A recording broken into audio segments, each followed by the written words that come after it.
Бұл 1995 жылдың жаңа жылы еді. Мен колледждің 3-ші курсында оқитынмын. Мереке болғанмен оқу мен жұмыстан қол босамайтын. Сол түні достарым мен жатақханадағы бөлмелесім бізге қонаққа келді.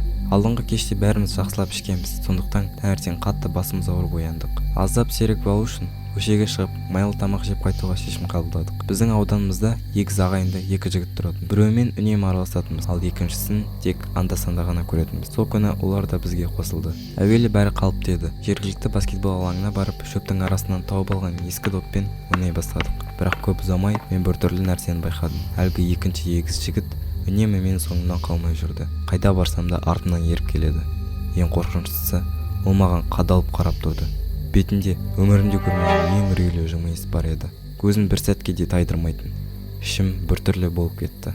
Мен топтан алыстап көрдім, бірақ ол тағы да артымнан келді. Кейін бәріміз жатақханаға қарай қайттық. Ол топтың ең соңында келе жатты. Кенет алға шығып, дәл алдыма тоқтады. Тағы да сол қорқынышты күлкі, тағы да сол қадалған көзқарас. Бір кезде ол аяқ астынан тізерлеп отыра қалды. Басын көтеріп, төменнен маған қарап қалды. Бірдеңе айтқысы келгендей, әлде мені өзіне шақырғандай. Не істерімді білмедім. Сол үшін, "Ей досым, бәрі дұрыс па?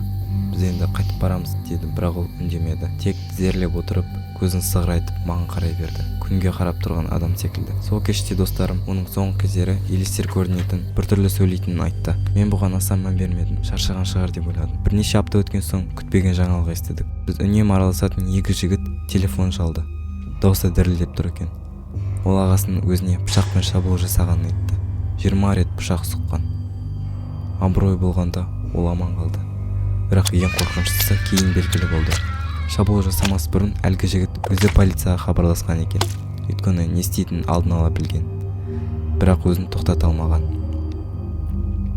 Оның айтуынша басындағы дауыстар соны істеуге мәжбүрлеген. Бұл оқиға шағын қалада үлкен жаңалыққа айналды. Газеттер бірнеше апта бойы осы туралы жазды.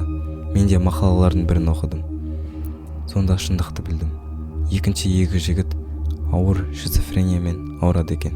Ол үнемі дауыстар еститін және өзін Құдаймен сөйлесіп жүрмін деп сенген екен. Әлгі дауыстар ағасын шайтан деп айтып, оны өлтіруге бұйырған. Бірақ газеттегі ең соңғы жолдарды оқығанда денем мұздап кетті. Тергеу барысында ол бір адамның үнемі өзіне бұйрық беріп тұрғанын айтқан. Сол адамның бейнесін сипаттағанда мен бірден таныдым. Бұл жаңа жыл түні менің артымнан үнсіз еріп жүрген жігіт еді. Ал ол айтқан адамның кім екенін сұрағанда ол мені сипаттап берген. Содан бері 30 жылға жуық уақыт өтті. Мен оның ауыр психикалық дертпен ауырғанын жақсы түсінемін. Бірақ кейде түнде жалғыз қалғанда бір сұрақ маза бермейді. Сол күні ол шынымен маған қарап тұрды ма, әлде оның көргені мен емес пе еді?